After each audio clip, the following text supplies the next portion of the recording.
Boom, we're live. Sal, welcome to the show. Hey, thanks for having me on, Justin. I appreciate it. Absolutely. I appreciate you coming on. So let's get right into it. A lot of people asked me to get you on the show, and now we have you on the show. So they're awaiting the download. So I'm happy that you jumped on.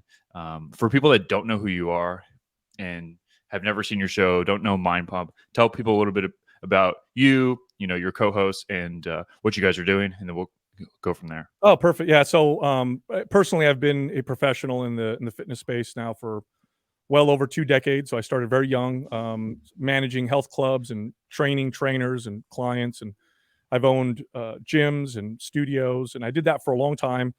And then about 7 years ago, we started the Mind Pump podcast, and I started that with my partners, Adam, Justin, and Doug. Adam and Justin are my co-hosts on the show, and Doug is the producer kind of behind the scenes.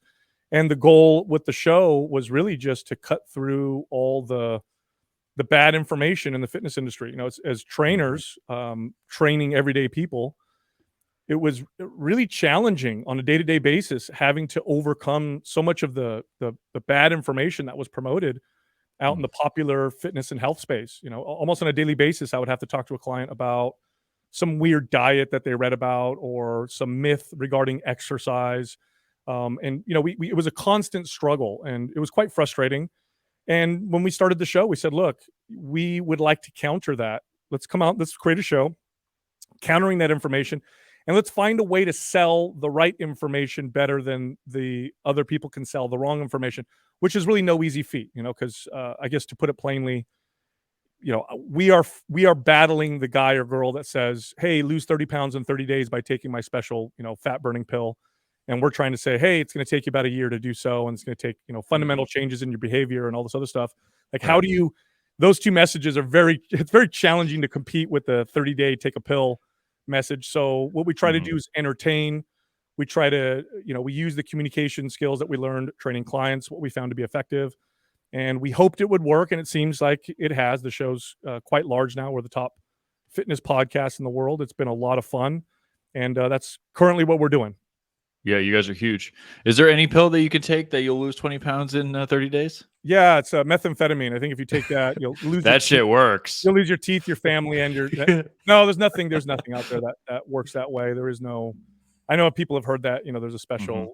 There's no secrets out there, but there is a way to do it where you'll dramatically increase your long-term success odds, and there is a way. There are many ways to do it where you will dramatically reduce your long-term odds of success. And so we try to push people in the right direction. Well, what's your thoughts on semaglutide since we're off weight loss? Yeah, not too familiar. So I believe you're referring to are these the new class of drugs that are that they're finding are reducing people's appetites? Yeah, so they're made for type 2 diabetics, and now they're used off-label for weight loss. And I was actually thinking about taking it. I was like, okay, cool, I want to get down to like 8% body fat, but I already eat only once or twice a day because I do like keto in the beginning and then paleo at the end. Yeah. So I'm like cycling back and forth. I was like, well, I only eat twice a day. I don't want to eat less than I'm already eating. So I don't see how that mechanism of action would, I believe it would be counterintuitive to muscle gain or muscle sustainability. So it would. And also, controlling the natural signal of appetite.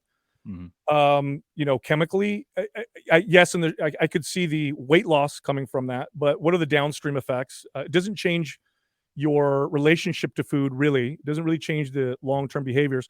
And historically, so I'm sure maybe in the future they'll discover a drug that this doesn't happen to, but everything else that's ever come out and done anything like this, where it's changed kind of a natural, I guess, system in the body, whether it be fatigue or appetite or happiness or sadness or anything like that, there tends to be a tolerance buildup, and then you get kind of this negative feedback loop and maybe this rebound. I remember in the 90s, the ephedra caffeine aspirin stack was really popular, and ephedra is a quite a powerful. I mean, it's a cousin to methamphetamine.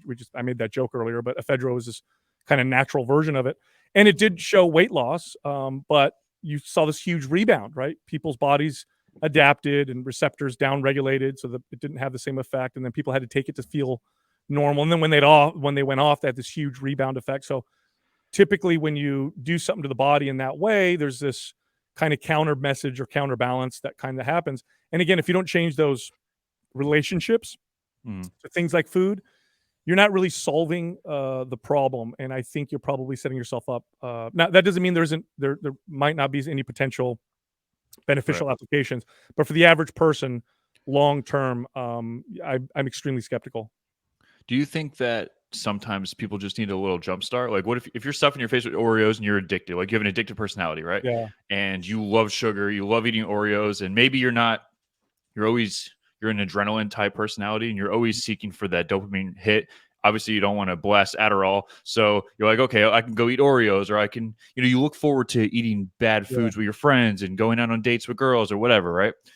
But do you think that, yes, as a sustainability factor, maybe like a semaglutide injection is not, you can't sustain it. But do you think sometimes if you're super addicted to eating sugar and getting that dopamine rush, that maybe something like a semaglutide or something pharmacological can kickstart you into a good habit, and then you can wean off of that? Because sometimes when people they're so far gone that they're addicted when it comes to sugar and other things that sometimes you need to like go hardcore for a little bit and then back off and then get your body used to it.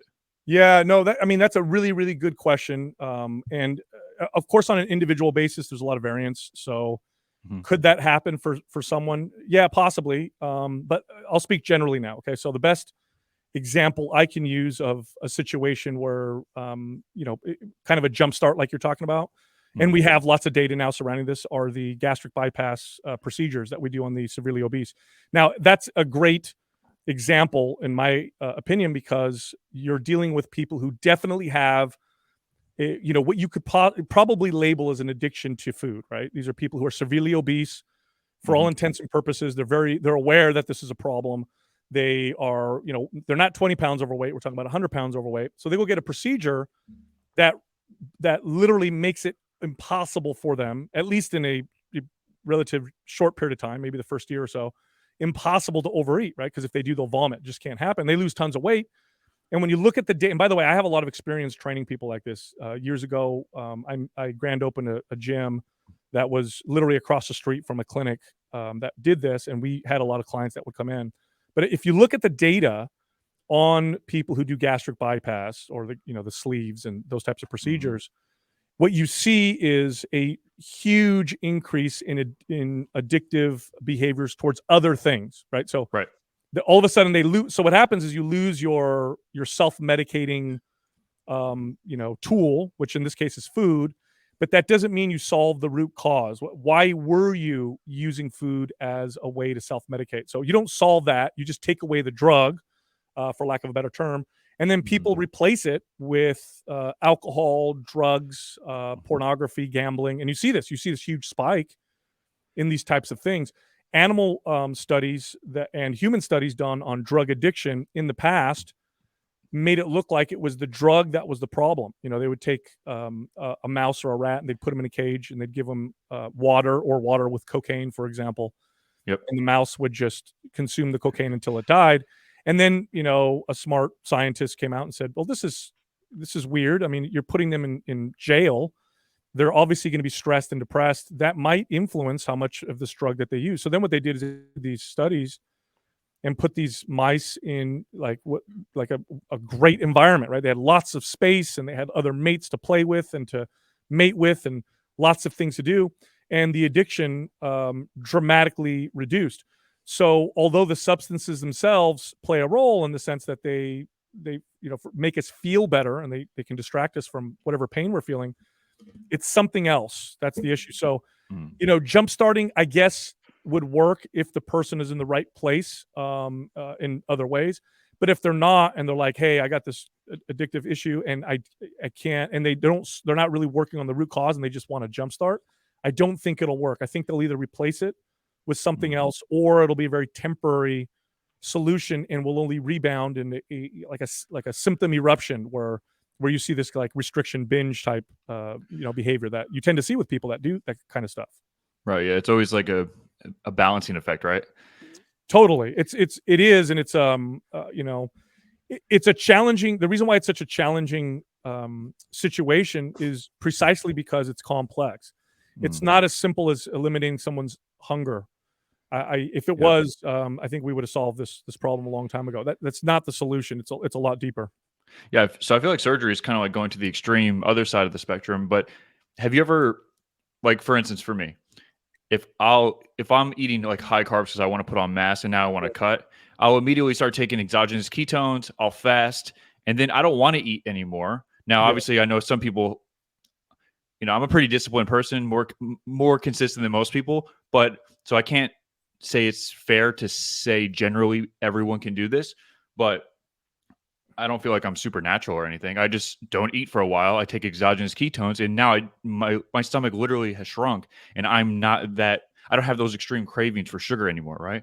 Yeah, So, you're also would you label yourself kind of a health wellness or fitness oh yeah, enthusiast? I'm a complete weirdo when it comes to science. Like my girl rolls her eyes at me, like, "Oh my god, what'd you buy now?" Our place looks like a pharmacy, Yeah. literally. Yeah, same here. I'm very similar in that sense. But we are people like you and I are such a small percentage of Right. the big picture. So the obesity epidemic isn't really happening to people like us, right? It's happening to Mhm. people who are not like us.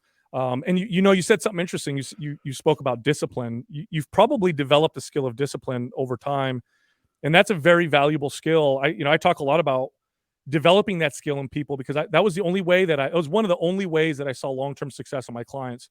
It wasn't trying to keep them motivated or inspired. The idea that you can keep someone in this motivated state of mind Mhm. is it's faulty. It's impossible. Like any state of mind, you move in and out of how you feel. And obviously, if you're motivated, nobody has to convince you to eat right or exercise. It's when you're not motivated, and that's where discipline comes into play. So, I talk a lot about how to develop that skill in the average person. It is a process, but once you develop that skill, then you have a different relationship with things like hunger. Mm. Like Yes, yes. I'll use a different example. This one might be a little easier for people to understand. Let's talk about physical pain. Okay. When I used to train brand new clients who had almost no experience with exercise, so these were very deconditioned. They never really played lots of sports or athletics. They really never had any experience working out. When I would take them in the gym and take them through an exercise, and I would train them appropriately. So keep in mind, I'm not hammering them. I'm not beating them up. I'm training them very appropriately to the current level of fitness. The response that they would have to the burn or the pain that they would feel was very interesting to me. I remember when I first saw this. I remember I had a client once. We were doing a rope press down, and it was again very appropriate. And he was pushing the weight. Again, has no experience with like physical exertion or pain.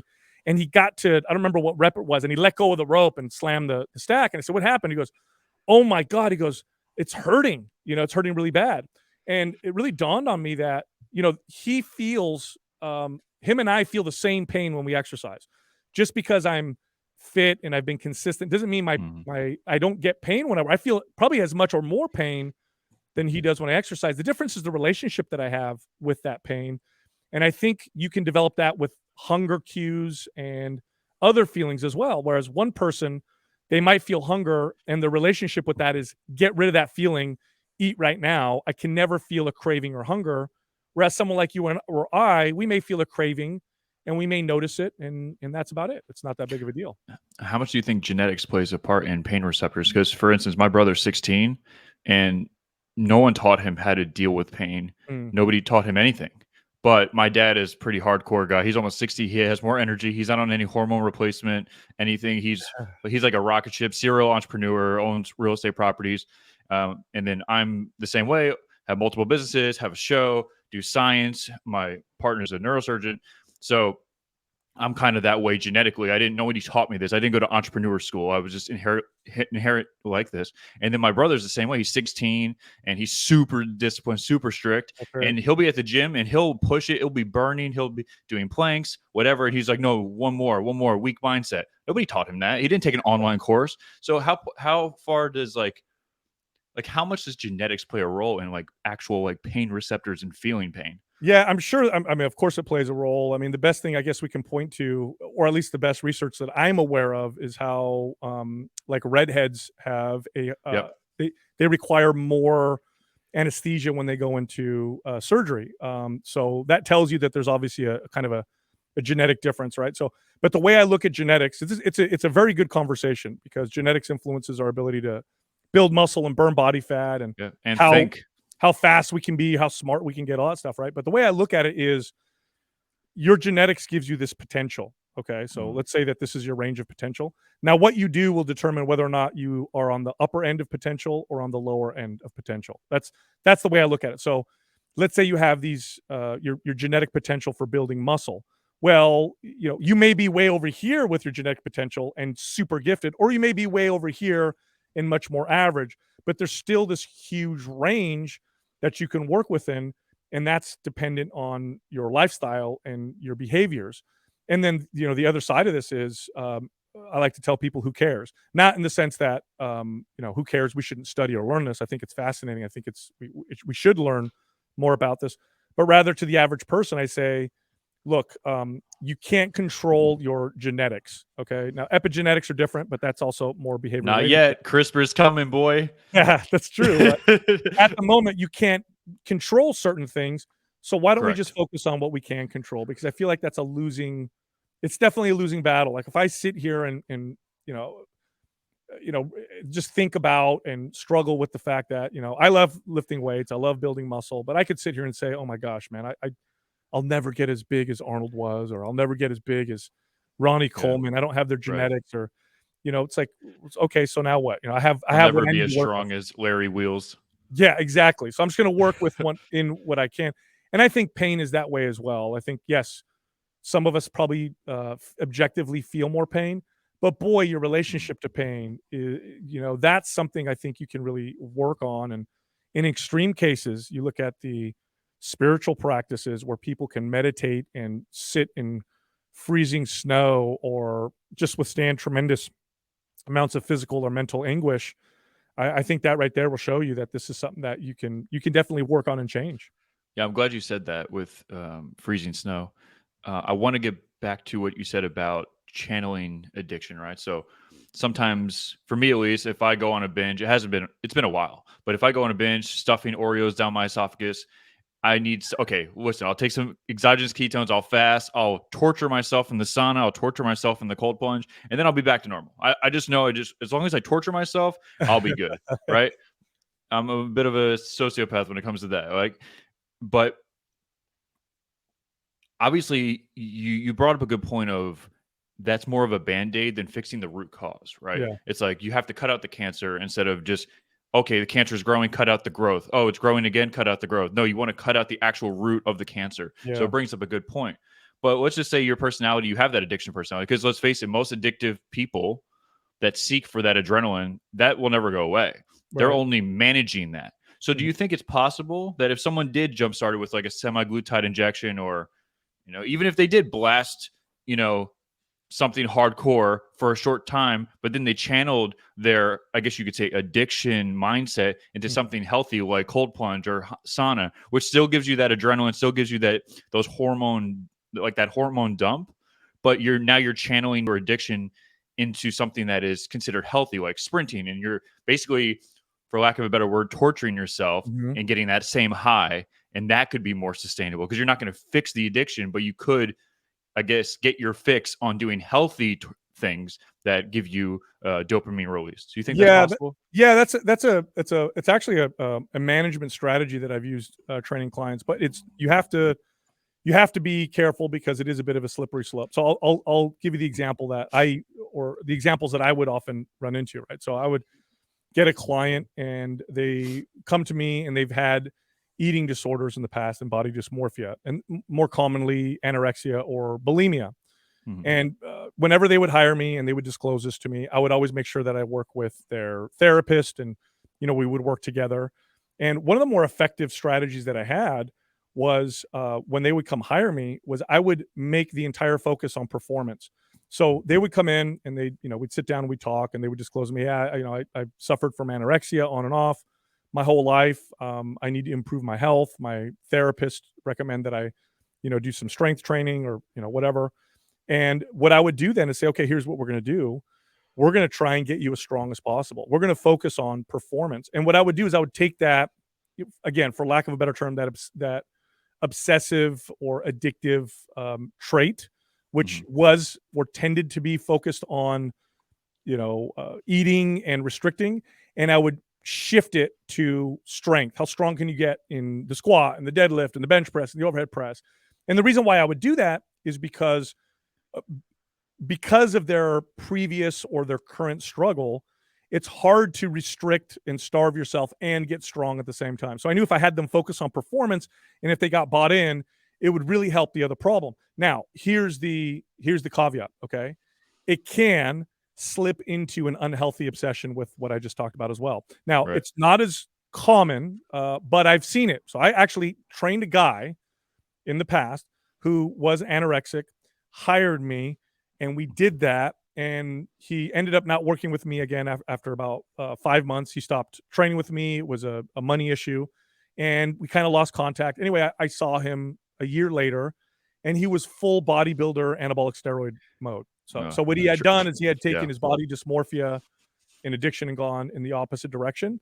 So I definitely don't think it's the solution, but it is a great, an easier way to take the person's focus off maybe the bad addictive behavior and move it to something a little bit more healthy. But you can't stop there because, cold plunge, sauna, working out, that kind of stuff can also, you could become an orthorexic, right? You could become so obsessed with exercise that you eschew your relationships with friends and family. And it also can become something quite unhealthy. Yeah. I think that's more on the rare side for sure. But because the stuff that we're doing is pretty torturous. Like, you want to get the fuck out of there. So first of all, disclaimer, if you have a friend that wants to keep doing the torturous shit that we do to each other, your friend might be a serial killer. You might not want to be friends with that guy. Yeah. Cool, man. Well, even to counter that, though, I'll tell you what, not eating for days is also torturous, and yet people do it. So I don't think it's the pain and the torture that prevents necessarily someone from developing a bad relationship or dysfunctional relationship with a behavior. I really think that the pain and torture sometimes is what makes it more likely for some of those people. It might even be part of the control, right? I control this, and this is distracting or whatever. So, not saying, you're right, it is less common, so I don't want to freak everybody out, but I just do want to highlight that it's a much more complex, long process than just moving from one thing to another. I kind of look at it like a dog, right? If you have a dog, it has all this energy, it's cooped up, it's going to be aggressive, it doesn't know what to do because it has all this shit built up. You take him to the dog park and exhaust his ass. Yeah. He comes back, he's sleeping. And that's kind of how I do with the sauna and the cold plunge and the burning hot baths. Like, by the time I'm done, I genetically have a lot of energy. I actually have a hard time slowing down and going to sleep. And so it's interesting. Real quick, I found out about you by my girl, she's a PA, and her brother, his name is Mateo Martinez, and he goes to University of Cincinnati. He's an engineering student, him and his friend Connor. So Mateo and Connor, they told me about you about 6 months ago, and I was like, I got to check this guy out. And then when I told them you were coming on the show, they got so excited. And so if you could give Mateo and Connor a shout out, that would make their life. Oh, what's up, fellas? Thanks, Mateo and Connor. I appreciate you guys recommending me come on this podcast. They love your stuff. They said, "Oh, have you ever heard of Mind Pump?" And I was like, "No, I haven't." And he's like, "Dude, you got to check out Mind Pump." So shout out to Mateo. He'll be listening to this. That's awesome, man. All right, cool. So we talked about a couple different things now. Let's talk about you specifically with Mind Pump. How did you get started with the other Mind Pump host and Doug? Yeah, so at the time when I got started with Mind Pump, at the time I owned a wellness studio. So this was we offered personal training, massage therapy, nutrition counseling, hormone testing, acupuncture. So it's kind of like you go to one place and you get all these services. And I had that for about 14 years. And Doug, who's our producer, actually was one of my clients. So he hired me because he had his chiropractor referred him to me. And I trained him, and he got great results. And I had him only work out 2 days a week with me, and which was a lot less than what he was doing before. Got great results. And Doug, who has some internet marketing experience, came to me and said, "Hey, if you ever want to put together a workout or something that we could market online, let me know. I'll do that side of it for you." And that's when I came up with one of the workout programs that we currently sell, which is it's called MAPS Anabolic. So I came up with that, and Doug and I put together marketing material and all that stuff. And at that time, I had been talking to Adam, who's one of my co-hosts, online. Now, Adam, I had known of him, so both of us had kind of made our bones in the fitness industry through 24-hour fitness. So back in the late 90s, early 2000s, 24-hour fitness was the juggernaut in the gym fitness space. It was at the time Mark Mastroff was running the ship, and Mastroff is a brilliant gym owner. He kind of wrote the book on how to develop a successful gym business. It was a great environment, and there were a lot of top performers back in the day. And I would hear of Adam's name, Adam Schaefer. I would hear about it all the time, and little did I know he heard of me as well. And people would approach us and tell us we need to meet each other. So at least 3 or 4 people would come up to me randomly and say, "You got to meet Adam." And I had no idea people were saying that to him as well, but we'd never met. Anyway, fast forward, I have this workout program I put together with Doug, and we had put together all this marketing material. And at this time, I had met Adam on Facebook. And believe it or not, we talked nothing about fitness on Facebook at that time. So it's a little bit of a left turn here. At that time, Adam had left the fitness industry to start some of the first medical marijuana dispensaries here in California. So this was when medical marijuana became a thing, and the laws were a bit interesting, and they were starting new dispensaries. He left the fitness industry to move into that business. And for those people who listen to Mind Pump, they know that Adam is very entrepreneurial minded, and it was a very smart business move for him. So he did that. And at the same time, I had a close family member that was battling cancer. They had been told that they only had so many months to live. And so I did, what I do in situations like that. I dived into every single alternative treatment I could think of, because there was no conventional treatment that would have treated this person. The doctors basically said there's nothing we can do. And I came across some very interesting studies on cannabinoids. These are the active constituents of the marijuana plant. There was this really interesting study by, I think it was Dr. Guzman in Spain, where they found that high doses of THC greatly reduce the size of brain tumors in mice. Very aggressive glioblastomas, very, very aggressive types of cancer. So I saw that, and I went to other animal studies. So I found Adam, and I started asking him about cannabis, and so we had these conversations around that. Well, anyway, I had this workout program, this marketing material. I remember Adam had worked in the fitness space, and I had heard about him and being successful in that regard. And so I said, "Hey, would you be able to give me your honest opinion if I showed you some of my marketing material? I'm putting together an online workout program." And he said, "Sure." So I sent it over to him, and it must have got him excited, because he called me and we scheduled a meeting. And in that meeting, I met his business partner at the time, which was Justin. And we decided to start Mind Pump. So that was it. We sat down, and literally the first time we met in person, we had a 5-hour conversation, and it was fire. It was chemistry. It was, we were on the same page, and ideas were flying, and it was just this great, it was exciting. And we said, we need to do a podcast. And now we chose podcasts because we didn't want to be known because in the fitness space, it's very common to sell your ideas through how you look, right? So I'm ripped, I'm buffed, I'm hot, whatever.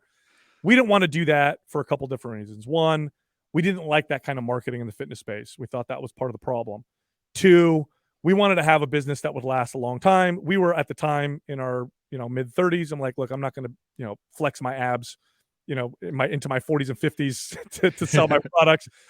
And three, the most important part, podcasts were long form, and we knew if we were talking about fat loss and health and muscle building and mobility and all the topics surrounding health, it wasn't going to work with a Instagram caption or even a blog. We needed long form conversation, really to be able to communicate these things effectively. And podcasts also had a very low barrier to enter. There were no sponsors to, beholden to, so we could say whatever we want. We could say how terrible the supplement industry was and not worry about getting kicked off the air. And that's how it started. So we started the show, and I think it was this first or second episode got us our first kick. We did an episode called Why Mind Pump Doesn't CrossFit. At the time, CrossFit was it was exploding, and we were huge critics of the workout programming. We still are, although CrossFit's come a long way. And we were very blunt, very honest, and it struck a chord, and it went. I mean, for the time, went somewhat viral. CrossFit contacted us, told us to take it off the air, and of course, we gave them the middle finger and did another episode on it. And that was it. And we continued down that path. Yep. And the show really, did well. No media experience, so we sucked as podcasters. Very, very rough. But the information we were communicating was honed, because that was the information that was the way we communicated fitness. We had practiced for decades, with our clients. So that's the part that really resonated. And, here we are now. Much more experienced than media, a little bit better. Still not media experts, still trainers at heart, but definitely a lot better than we were when we first started. People still do CrossFit? Is that a thing still? Yeah, it's our big issue with CrossFit was that they're less, they do this less now, but at the time it was like the best workout for fat loss and health, and we were like, the workout programming's terrible. Mm-hmm. They do Olympic lifts to fatigue. These are explosive, complex exercises, and if your form is perfect, they're fine. If your form breaks down by 1%, they become very dangerous, and you're going to put it in a circuit, that's the goal of a circuit, is fatigue. And that was one critique, and many others. And we said, look, if CrossFit markets their workouts as ways to get better at the sport of CrossFit, that's good. If they're trying to tell everyday people this is a great workout, not so good. And we still communicate that message, but CrossFit's come a long way. For sure. What would you address the rapid success of Mind Pump, right? Because you guys have grown relatively big in not that long of a time period. So, yeah. And were you guys like running ads? Were you working with influencers, or was it just purely organic? The very first time that we advertised the show was last year. So we never paid for advertising. It was all grassroots. It was all referral based. I mean, okay, so hindsight's always 20/20, right? So looking back, I would say the success of the show was a couple different things. We have great chemistry. So Adam and I are, similar in many different ways. We like to communicate quite a bit. Him and I sometimes debate on the show.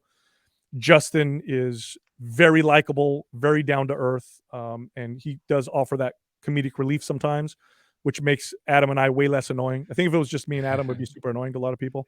Justin really brings it together, and we have this great chemistry. We communicate fitness and health. Let me take it back for a second. When you're a trainer or a coach and you have a deep desire to help people and you do it for a long time, you really start to figure out what works. You really start to figure out how to communicate what works and how to communicate it effectively, because really, as a coach or a trainer, that's what makes you successful. It's not your knowledge. Most people, you could only apply, the average person, I can only apply 1% of the knowledge that I have around training and diet and all that stuff. Really, it's the ability to help coach them, lead them through the process, and how I communicate certain things. There's very effective ways to communicate, and there's very ineffective ways to communicate. So I'll give you one silly example, Justin. So I could say, so we all know, of course, it's more complex than this, but just basic. If you want to lose weight, you have to take in less calories than you burn. So you can't get around that. That's a law of thermodynamics, and it's more complex than that, but basically that's somewhat true. Almost eat a half a cupcake a day and you'll be healthy and lose weight. Right. Not healthy, weight loss.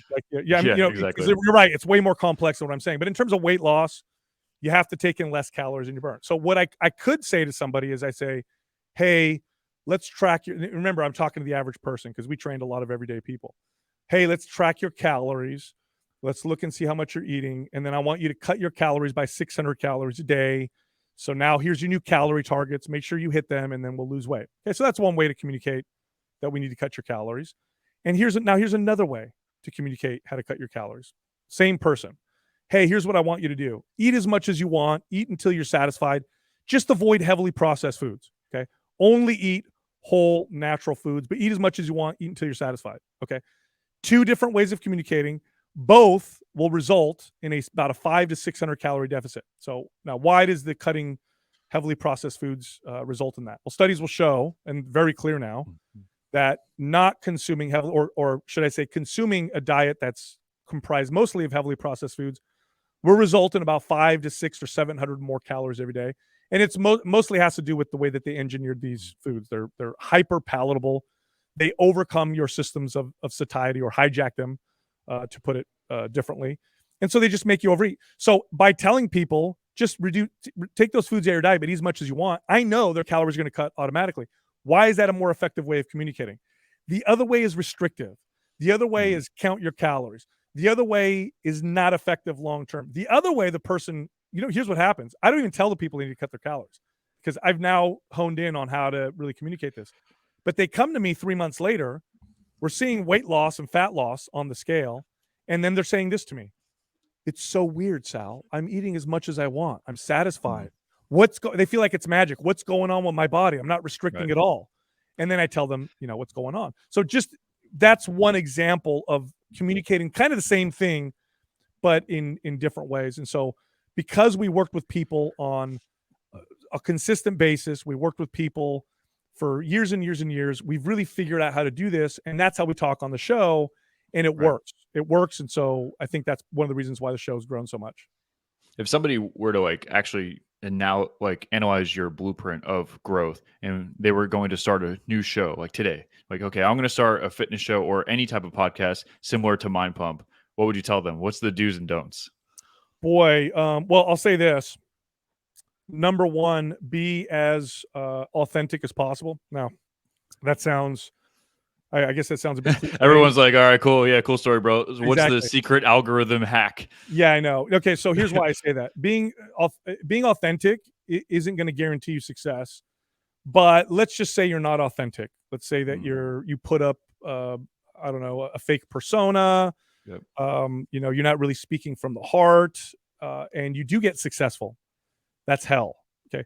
You don't want notoriety, fame, or success for being what you aren't. And I've met lots of people like this. I've met lots of YouTube celebrities and Instagram, influencers who are nothing like the persona, and they're tortured because it's not real. It's not a great position to be in. So that I say that as number one, because God forbid you are successful and it's not authentic, you are not going to be very happy. So authenticity is number one. Number two, learn how to communicate effectively. So what you don't, and a lot of people get trapped in this, especially in our space, is that they talk to their peers. So they do a podcast on health, and they're talking to other, I don't know, health fanatics or other scientists. Now, if your show is going to specifically be targeting scientists and health professionals, that's fine. But if it's not, don't talk to those people, because the average person, you're not going to resonate. You're going to either bore them to death or confuse them with small details that don't really move the needle for anybody. So remember who you're talking to and try and communicate effectively. And then the third thing is make your show fun to listen to. Okay. Because, and we did this early on, because as trainers, people trained with me for two reasons. One, I did a good job. They got good results. Two, they like to see me. They like to show up and see me. If they didn't like to see me, I don't care how effective I was, they weren't going to come see me for very long. Right. So you got to be somewhat fun to listen to, because nobody wants to be preached to constantly. They want to also enjoy what they're listening to. So that's the other aspect. And then I guess the fourth thing would be, here's a little hack. So this isn't as nearly as important as the first three, but here's a little hack. Find common knowledge information, common knowledge meaning things that are widely believed to be true, and counter them. So counter the common knowledge with accurate, truthful information, because it will get you attention. So to give an example, in the 90s, when I first became a trainer, as a kid growing up, the message was always eat low fat, low fat, low fat, low fat. This is how you lose weight. It was the FDA promoted this. This is what you learned in school. This is what you learned in nutrition certifications. This is what diet book said. It was all about cutting fat. This is the best way to get lean. And then Atkins came out with his low carb diet approach, which is also low calorie, right? But because it was so counter, because he said, no, eat all the fat you want, it exploded, because it was counter to the current common knowledge message. So that's a little hack, but it'll only take you so far, but it is something that might get you attention early on. Right. How long was it until you guys actually started having some type of monetary gains with the show and YouTube? Yeah, I think it's important for people to hear this. Yeah, no, it's a good question. So YouTube, we really only just recently started placing focus on, and YouTube right now is starting to grow quite rapidly. But it was the podcast is what we've done this whole time. When we started the show, we already had things to sell. So I had already put together Maps Anabolic. It was complete with videos and blueprints and exercise demos and the whole nine. But we didn't want to sell anything until the demand was obvious. And now, why did we do this? We needed to build trust and authority in our space before we asked anybody for anything. So all we did was deliver tremendous value for a full year. And I mean, we were doing, 3 to 5 episodes. We started with 3. We eventually got to 5 episodes every single week with free, valuable information for an entire year. We all had our day jobs. We all worked. And then we'd show up at 7:00 at night, record till midnight, do all of our episodes, and just continue to put out this incredible information. And towards the end of that year, we were getting messages like, hey, do you guys have a Patreon? I want to give you guys money. You guys have helped me so much. Or I lost 30 pounds. Like, can I just give you some money? Or do you have a t-shirt that I could buy? Or is there any way I could support you? Once we started seeing a lot of these messages, we said, okay, now's the time. We've built the value. We've built the authority with this small audience that we have. Let's launch our first program. And we did. It was a year later. We launched Maps Anabolic. And then the growth from then on was exponential. Gotcha. Yeah. So, and especially if you don't have your own product, I think it's important for people to understand and realize that the podcast world, YouTube as well, but the podcast world, it's a grind. You have to find guests. You have to write out. If you're a good podcaster, you have to be prepared, write out the questions, find the right people, and then you have to do all the marketing. You have to do all the stuff. And when you're first starting out, no one's giving you any money. There's no sponsorships that people are sending you drinks and sending you stuff. Like, you're not getting anything. Literally, it's like a passion project. And oh wait, don't forget, you still have to pay your bills. Yep. So you can't spend too much time and shit. Hope you don't have too many hobbies. Yeah. So you know what, Justin, is funny is that with the introduction of tech and digital businesses, people have this misconception that the old rules of business no longer apply. I don't care what business you start. It doesn't matter. Now, there's always going to be your rare, super rare explosions of growth. And oh my God, the guy came out of nowhere. Which, by the way, you mean the ones on the magazine cover that everyone sees, but they don't publish the 3 million other guys that went for broke and now work at Arby's? Got it. Yeah. Or also, I like to also make this argument. It's like, go those people that made the meteoric rises in a year. Go look at the previous 10 or 15 years and what led up to that, right? So, but the old rules of business apply. It's just like it was 30 years ago. It takes time. You got to build it. And here's a big mistake people make with digital businesses. When you own a brick and mortar business, like I did for years, right? When you own a brick and mortar business, if 10 potential customers walked through my door, I mean, I was jumping through the roof. I was high-fiving, the people around me, like, oh my gosh, 10 people walked in to look around, and I got to talk to 10 people. Somebody's trying to build a business on Instagram or social media, and they get 10 new followers. They treat them like nothing. Oh, it's 10 followers. I need to have 100,000. That's nothing. Like, no, it's the same damn thing. It's the same thing. It takes time. Nurture those people, build value with them, just like you would if they walked into your brick and mortar business or your brick and mortar store. So all the same rules apply. It takes time. So it's not going to happen overnight. And yes, there are those rare cases, but that's exactly what they are. Super rare. Well, what's a good example of, let's say somebody follows you that, and you are trying to grow a platform. How would somebody interact with that? How would somebody nurture that person? Would you reach out to them? Would you like their pictures? Like, how does actually, like, if you were to do like a straight to the point, like black and white, this when you get a new follower, what would that look like? Yeah. So let's say I did an Instagram post and let's say I post like, oh, here's a great exercise for your hamstrings or whatever. And then someone underneath comments and says, oh, wow, this is really cool. I'm going to comment underneath. Hey, thanks, first of all, for commenting, but also, what are your fitness goals? Maybe I can, what are your goals? What exercises do you do now? Then they might respond. And then I'm going to give them value. I'm going to give them more value, give them more information. And I'm going to do this over and over and over again with everybody until I feel like the demand is big enough to start asking for something back. But until that happens, I'm just giving. I'm just giving. Right. Building that authority, building that value. And then when the time comes and you ask somebody to spend, $100 on one of your products, it's easy. It's not a problem. Yeah. You brought up sponsors. if you're starting a podcast, forget about making money on. By the time you make money on sponsors, you're already big. You're not going to make any money on sponsors when you're small. Nobody's going to pay you thousands of dollars to talk about a product to 500 listeners. So forget that.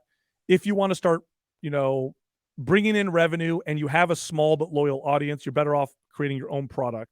The sponsors come later when you're a lot bigger. Yep. It's who says it? Not Seth Godin, but it was somebody from the Tim Ferriss world that the 1,000 true fans. If you have 1,000 diehard fans, you'll be set. Yep. Absolutely. And people with 1,000, followers on Instagram, like, oh man, I'm nobody. Yeah, exactly. Yeah, exactly. So you actually would engage with people that comment. But what if you don't comment? They just like it. Would you actually go out of your way and like their pictures and reach out, or that's too much? I mean, if I saw that there was someone that liked my pictures consistently, I would wait a little bit, and then I'd probably DM them. Hey, I really appreciate you liking my content. That's all. And then see if that's they good. back. Yep. And then you can start the conversation from there. That's good to know for sure. All right, cool. So let's get back into fitness. I have a couple questions here for you from the fans. Oh, cool. So what are these are straight from the fans. Like I didn't write these. I can't say that for every guest because some of the guests I'll interview like weird scientists that nobody knows. Yeah. One of the questions from one of our fans is, what are the no BS supplements every person should take to help with fitness and overall health?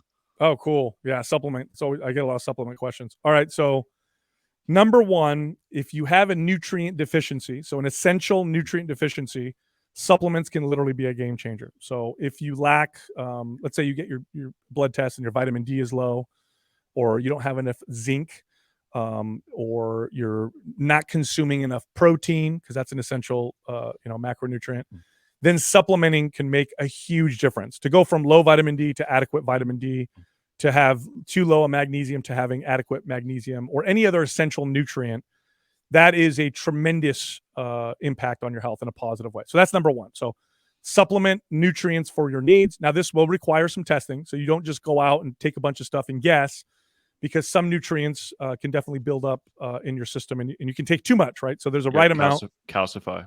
Oh, yeah. There's a right amount. There's too low, too high. So find out what your body needs, supplement for that. So that's number one. Number two, now we're going to get into the non-essential supplements.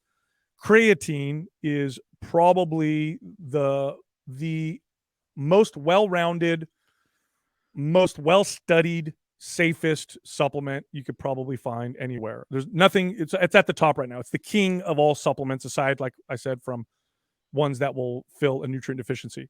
Now, creatine at first and for a while was marketed just to build muscle, but we have lots of studies now showing its tremendous health benefits, right? So we're finding now that it's good for cognitive function, brain health, for heart health, for the health of your mitochondria, which obviously powers every cell in your body. There's probably going to be some longevity benefits. We don't have any studies yet, but I would bet my bottom dollar that we're going to start to see that. We see positive effects on pain, arthritis, hormone levels. Yes, you'll get stronger. Yes, you'll build muscle faster. As a result of that, indirectly, you will burn body fat a little bit faster. It's a supplement that we are going to see, and we're already starting to see this, but we're going to see this in the next 10 years. It will be recommended to pretty much everybody. The aging population, you'll see children start to get recommended creatine. I would bet pregnant women are going to start getting recommended creatine. Now, why is it one of those supplements? Because what it does is it just provides your cells with more of the essential energy they need to function. And you hear the biohackers talking all the time about mitochondrial health and how important it is to improve the health of your mitochondria. There's no single supplement out there that'll improve the health of your mitochondria like creatine. So that's the other supplement that I would say. Interesting. More than NAD injections? So NAD, we have preliminary studies. So it may change. I don't know. I don't know what that's going to be in the next 5 to 10 years. But creatine, we literally have thousands of double-blind, placebo-controlled studies, and so we know for a fact that it's extremely healthy and safe. Yeah, I feel pretty good. I do an intramuscular NAD injection, 100 milligrams every day. Do you notice a difference? Yeah. Not actually like physical performance. Yeah, I think I just got my blood work done, so we'll see. But as far as like black and white, like did your test go up? You're free in total. But as far as like cognitive function, it kind of like wakes you up. It's like the limitless drug where you're not like on speed, but you're very aware. And if you stack that with other things, you could be in a prime high performance mindset and be ready to knock shit out. I just started with sub-Q NAD Okay. injections, but it's only been a few days, so I don't know. I have nothing to report on yet.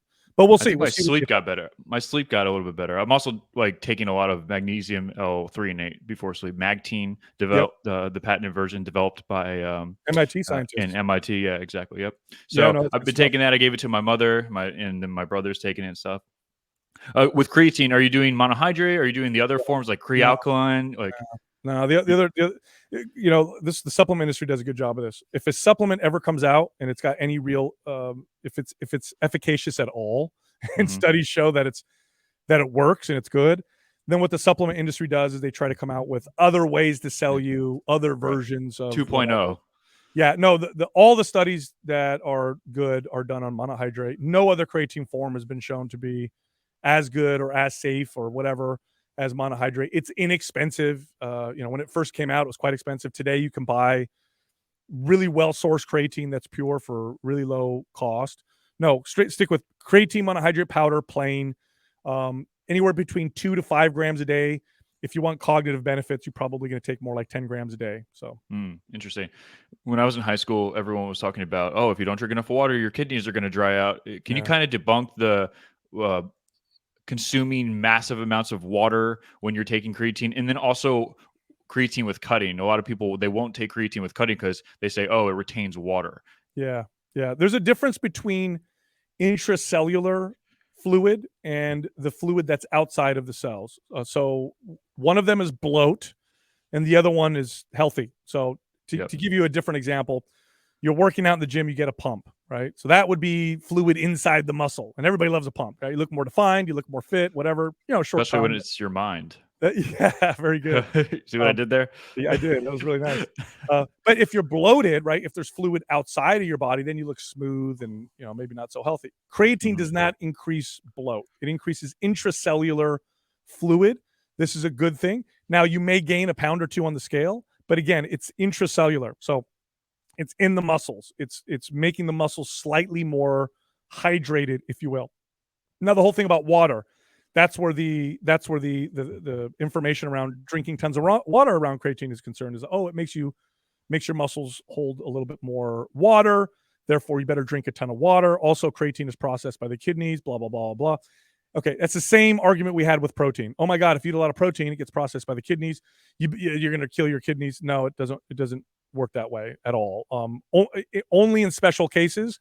Let's say you're already in a certain stage of kidney disease and your doctor would know, would you want to maybe eat a lower protein diet? Although initially I think the protein intake needs to be higher. Then you listen to your doctor. But no, if you're otherwise healthy, there is no adverse effects. There have been lots of studies on creatine and kidney health and organ Right. health. And if anything, it improves the health of the organs because the kidneys, the liver, the brain, the heart, they all function. The cells within those organs all use ATP, just like your muscle cells do. Creatine increases ATP in all the cells. So if anything, it'll make those organs function better. Right. So if you start taking creatine, exogenous creatine, you don't have to increase your amount of water that you're retaining. No, I mean, it's a good idea to drink an adequate amount of water, but be careful with the whole I need to drink a ton of water. Drinking too much water is bad. It's dangerous. Right. Especially at one time. Yeah, especially at one time. And you need to have a balance of electrolytes as well. Yep.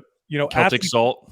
oh yeah, athletes in particular, and those people who don't eat a lot of heavily processed foods in particular, you probably should be trying to get more salt in your diet for better hydration, better performance. You're going to feel better. The keto flu that a lot of people feel when they first go ketogenic is more likely due to the fact that they're not having enough sodium in their system than the fact that their carbs are low. Yeah, Andrew Huberman talks about, sprinkling salt is going to be like the new thing. Everyone was against salt, but the next like 10, 20 years, people are going to be putting salt in. Like I dump like crazy amounts of Celtic salt in my morning water, and then I'll throw it in my EAAs while I'm at the gym. Oh yeah, no, we work with a company called LMNT, and we actually invested in the company because they actually they're an electrolyte powder that actually puts the right amount of sodium. Most electrolyte powders don't put enough sodium. So we're like, oh, this is a good product. I thought Thorn's pretty good with Thorn's like a pretty decent one to go with. Okay, cool. I think they have their products called Ketosis. Oh, okay, I No, haven't tried it. no free ads, Yeah. Thorn, but you're welcome. You're welcome, Thorn. Yeah. Yeah, okay. So if we're talking about supplements, and I've gotten this question, so we'll just get right to it. Well, why didn't you throw turkesterone in there? Yeah. You know, it's funny. I first learned about the ecdysterone, turkesterone kind of class of, what are they? I guess what are they called? Plant sterol Yeah. or insect steroid Yep. Insect hormone steroids. Yep. classes. Yeah.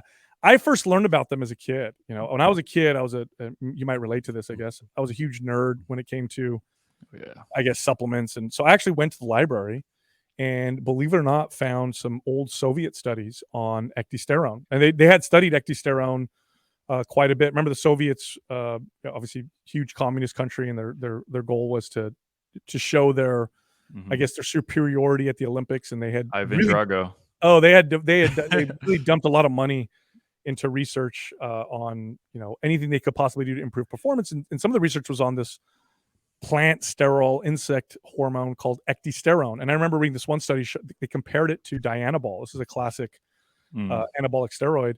And they found that I think it was 10 milligrams a day of Dianabol versus, I don't remember what the dose was of ecdysterone, but it's whatever the current recommended efficacious dose is. The ecdysterone outperformed the Dianabol. I think it was in a 60-day period. So here I am as a kid, and I'm like, and I want to build muscle, right? So I'm like, oh my God, where can I find this ecdysterone? I couldn't find any at the time. Later on, I found a source and it worked. They do work. They do build muscle. You do find yourself burning body fat. They do not work forever. After about 45 to 60 days, the effects are flat. And then when you go off, you do notice a bit of a dip. So I feel like there's a bit of a feedback loop happening with those. It is now believed that they're mediated through the estrogen receptor, which is kind of interesting. They used to think it affected testosterone, which it doesn't, although you do notice a libido boost when you're on those supplements. The problem was in the early 2000s that there was a lot of fake ecdysterone type supplements out there. So the bodybuilding community wrote it off. It doesn't work. But the truth is, it does work if you find a good source. Do I think everybody should take it? No, it's obviously working through some kind of hormonal pathway. Again, we think it's modulated through the estrogen receptor.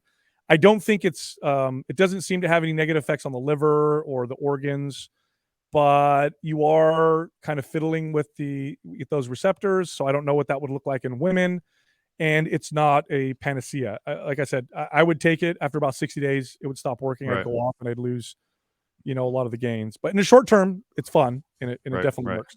How would you compare that to like in Clomid or Clomid that people that are taking now for, I guess you could say, natural stimulation?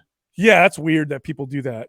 So Clomid is a selective estrogen receptor modulator. I know it's traditionally used and prescribed to women to help them, ovulate so they can get pregnant. Yep. And in men, Nolvadex or Clomid can raise testosterone by tricking the body into thinking it's not producing enough, because what it does, it blocks the estrogen receptor. So your body's not in men, our estrogen is created by taking testosterone and converting some of it to estrogen. And if your body thinks you're not getting enough estrogen, it makes more testosterone. So it kind of tricks the body. But these estrogen receptor modulators, although they attach at the estrogen receptor and they don't express those receptors like estrogen would, there's still some expression going on. So I think it's funny that people do that, because you'll hear guys take Clomid to try to build more muscle, and they'll get emotional and they'll feel weird and they'll have sexual dysfunction. Well, they take Clomid. It's so Clomid is zuclomiphene and then Clomifene. So now Zuclomid is, I guess, responsible for all the shitty side effects. So now people just take Clomid with an estrogen blocker, and it seems on paper to work pretty decent. Yeah, how much is it going to raise your testosterone, right? Because you have to do blood 30%? Work. Yeah, I mean, I don't know. Well, I'd want to see those numbers, because they may look good on, like, you might say to somebody, you're going to boost your testosterone by 20%. That sounds big, right? Yeah. But are you actually going to feel a difference? Yeah, you're not. I mean, if your testosterone's at, let's say your free testosterone's at 600, now you're going to go up to what, 700 something. I mean, you're not going to notice that, especially if your androgen receptor density goes down, or your free testosterone doesn't really change much. You're not going to know. I mean, there was a study that compared men with high free testosterone to men with lower free testosterone to see what the difference was in muscle building. And they found that the difference in muscle building was less due to that and more due to androgen receptor density, the receptors that the testosterone attaches to. That's really what made the difference in muscle building. So raising testosterone, 20, 30%, of course, if you take exogenous testosterone, that's different. Now you're, quadrupling your testosterone, but 20, 30% sounds good. Are you going to notice? I don't know. Maybe not. Do you think I think it works better if you're low. Like if you're at 300 and now you're at 700, you're going to notice a difference, right? Some people, they don't even realize they have low T until they get tested and the doctor's like, hey, your total is at like 200. That was me. I actually, so we, because we have the podcast, we get courted by companies all the time who want to work with us, and their hormone therapy labs have been talking to us for the past 4 years. And we've kind of put it off and, didn't really want to work with them or whatever. And there was one that they offered us free blood tests. Now, Adam, my co-host, he was a competitive bodybuilder, an IFBB pro. So he had a long history of anabolic steroid use, went off, tried to get his natural levels up. And so then he was finally really interested. And he's like, look, it feels like I can't get my testosterone up to normal. So we went with this, we got this free blood test from this company. I went along just because, hey, let me just go do this. Now, in hindsight, I had a lot of signs of low testosterone. But what made me think I didn't have low testosterone was my libido was perfectly fine. So my libido was fine. And I know that, 9 out of 10 guys with low testosterone, they're going to notice a huge drop in their libido. But what I did notice was, as I got into my later 30s, early 40s, like I was storing more body fat, not building as much muscle, but I optimized everything, like my diet, my exercise, my supplement, everything was perfect. So I think what I did is I made up for a lot of things, again, in hindsight. But anyway, I went and got the test for fun, and my numbers came back, and my total test was 269, which is just that's horrible. That's it's very, very low. That's like a general practitioner would have put me on testosterone. So once I made peace with the fact that I would have to go on a medication, I did, and it was totally, big game changer. So now we work with a hormone therapy lab, and just whenever someone asks us, we refer them to this particular place. But yeah, it's if your testosterone's low and you get it up to high normal, that's game changer. Especially if you're a man, you totally feel different. Yeah, do you think if you're maybe at 400 or 500 and you get it up to 900, maybe not muscle because the androgen receptor plays a big role, but cognitively having more drive and motivation? Oh yeah, you're gonna feel more drive. You're gonna feel more energy, libido. You're gonna feel more motivated, probably more calm. There's this myth that testosterone makes men feel angry and aggressive. I mean, that might be true at ridiculous, Well, I think it depends on the situation. Yeah, maybe, but low testosterone. So when you're looking at like the ranges, like staying within normal range. Okay, so we're not talking about like 1,000 plus. Yes, staying within the normal ranges. Low testosterone causes irritability, anxiety. Basically, you feel bad, so it makes you an asshole. Higher testosterone, you feel more well-being, you feel better, less anxiety, less irritable.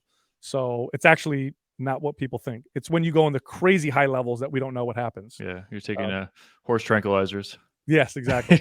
If it says for animal use only, you probably shouldn't take it. Yeah, maybe 9 times out of 10. Yeah, tell the extreme bodybuilding world that they've been doing veterinary stuff for decades. Oh, right. Yeah. But yeah, that's definitely not the norm. No. So okay, so for TRT, you're a proponent because you're obviously on it.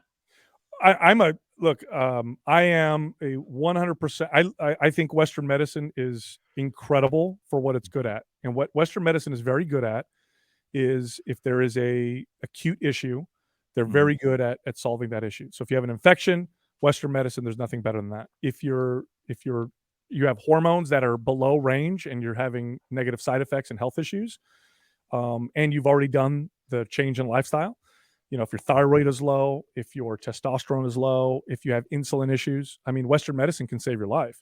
So yeah, I'm a huge proponent of when necessary and used appropriately, using medications. Absolutely.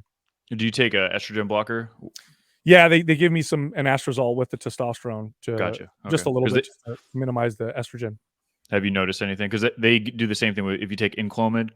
they'll give you an estrogen blocker. Oh, interesting. Yeah. So an anti-aromatase they'll throw in Yeah, there. yeah, Yeah. yeah, No. I mean, I did it only because they would measure my sensitive. I think they call it sensitive estrogen, which I didn't know there was a difference, but it was getting a little elevated, so they put me on a low dose of anastrozole, and that took care of it. for sure. Let's veer over to the mind. Your show is called Mind Pump, right? Yeah. So if I want to get a bicep pump, you could take some vasodilators, you could take, whatever. You could take Viagra if you really want, and you get the crazy pump. How do you pump your mind with nootropics or other maybe mechanisms of action Oh boy. Yeah. besides blasting amphetamines? We're gonna have some fun now. So nothing will come close to getting a good night's sleep and being healthy. So that's I want to say that first because it's like the supplements, right? So someone doesn't work out, they eat like crap, they want to build muscle. Like you could go take all the supplements you want. You're not going to do very much. Right. Same thing with things that improve, I guess, cognitive function.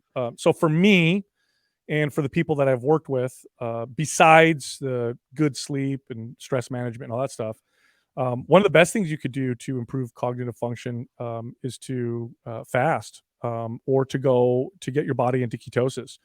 A lot of people do notice this, I guess, this mind elevating, borderline hypomanic energy with the brain. I do. I know when I fast after about 24 to 48 hours, like I'm on another level with how I think and my creativity. And studies will show this with people who have cognitive decline. The ketones seem to improve that. So that's number one.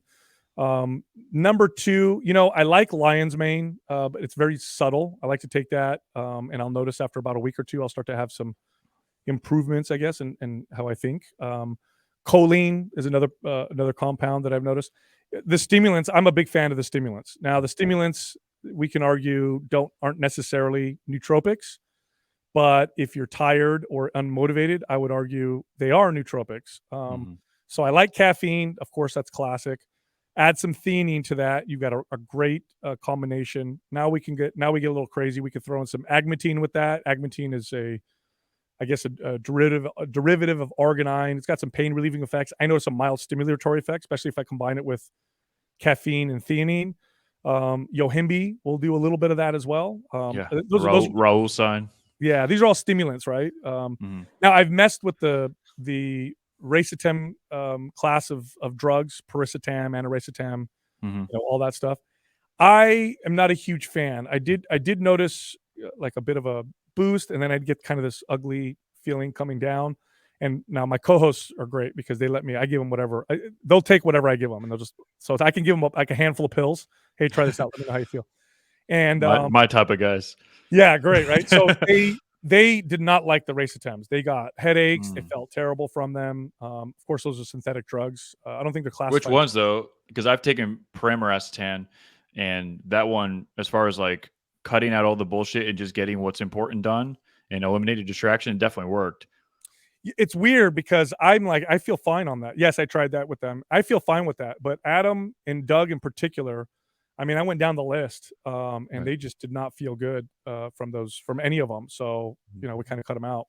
I like it, but once or twice. After that, I start to feel edgy, and I get a little irritable on them. So I don't, I have kids and stuff and a wife, and I'm not trying to be an asshole at home. So I don't really mess with that stuff too often.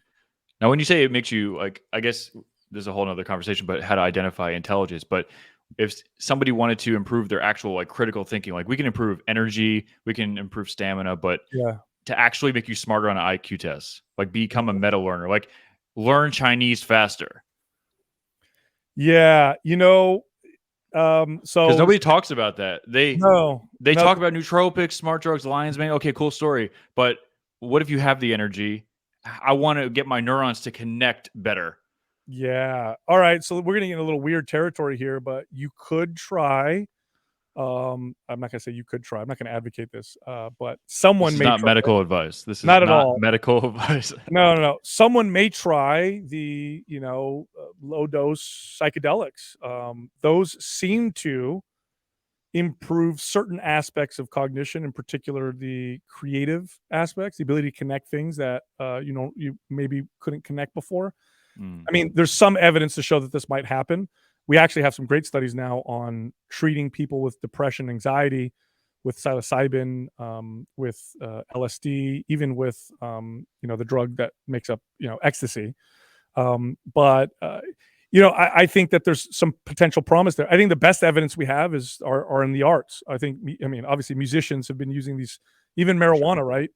Have been using these substances. Now, how do they work? I mean, we kind of have an idea now if we look at the brain and the connections that are happening. The way I like to explain it is you're on channel 1 all the time. This is how you see the world. And then you just move it to, halfway between channel 1 and 2. You still see things. It's just different. So now because you see things different, it can spark those creative juices. Here's a way I like to do that naturally. Okay. I like to, if I really have a problem or an issue that I want to think about, I change my environment completely. I take whatever idea, whatever it is I'm thinking about, I go somewhere that I'm not used to. I sit down, I'll either listen to music or just sit there, and I'll become extremely present. And usually, not always, but usually that'll spark some insight in me. No sensory deprivation tank? I've done that before. Yeah, that's pretty fun. Yeah. Good or bad? I've done it. Well, I think it depends on the quality of the tank. Yeah. What was weird about that is when I got out, my CNS was really sensitive. It's very strange. Like as soon as I got out, things seemed very bright and loud, right? Yeah. Well, you're up in Silicon Valley, so that's like, tech biohacking. People are microdosing psilocybin. So what's the cutting edge stuff that everyone's using at Google and Facebook? Yeah, no idea. I think they're still microdosing the psychedelics. You think that's sustainable? I don't know. They're remarkably safe. So, and I'm going to sound like a big commercial for psychedelics. Look, I'm not a huge advocate of recreational use of substances like this. I think they're very powerful. And I think it's a double-edged sword. I think they can affect you positively or extremely in a negative direction.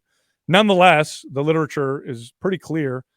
The safety profile on these substances is remarkable. It's very, very, very hard to overdose. Yeah. It's not impossible on psilocybin or even LSD. Now, that doesn't mean you're not going to come out with some issues, but you won't your body won't die like it would with other substances. Right. You can't overdose like you can on amphetamines or whatever. Oh yeah, absolutely. Gotcha. Okay.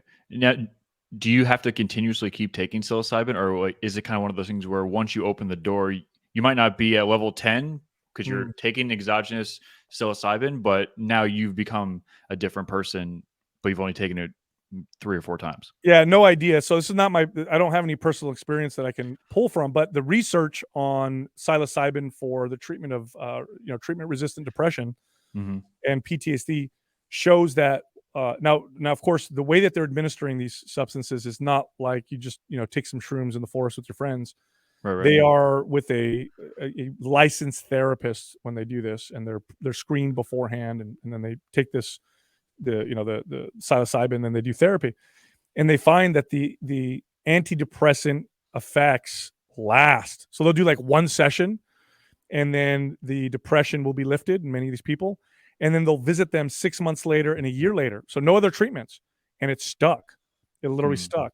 And I think what they're doing is they're recreating epiphanies, right? They're recreating these kind of like, breakthrough moments, which we've all experienced naturally, right? All of us have had an epiphany that was mediated by something that happened. Maybe you lost a loved one, or, you got divorced, or you almost killed yourself doing something, and then you have this epiphany and you change your life.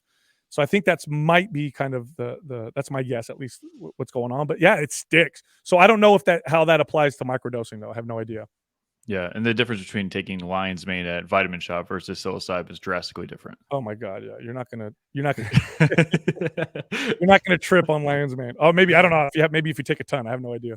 Yeah, or shit your pants. It's one. You're either gonna trip or shit your pants, or both. You're gonna be tripping while shitting your pants. Yeah, that doesn't change your life. I don't know what will. Yeah, exactly. Well, what's your thoughts on Provigil and modafinil, the limitless drug? Yeah, I know. I tried modafinil a couple times. I did not like it. Did not like the way it made me feel. I got a little edgy. What's interesting about these compounds is I think the effects on dopamine might make some people feel a bit edgy. And I think I have a lot of dopamine anyway. I tend to have naturally kind of be borderline hypomanic. So I don't know. I don't know how other people's experience. I didn't like it. I don't like the way it made me feel. It made my heart. I started getting kind of irregular heartbeat with it.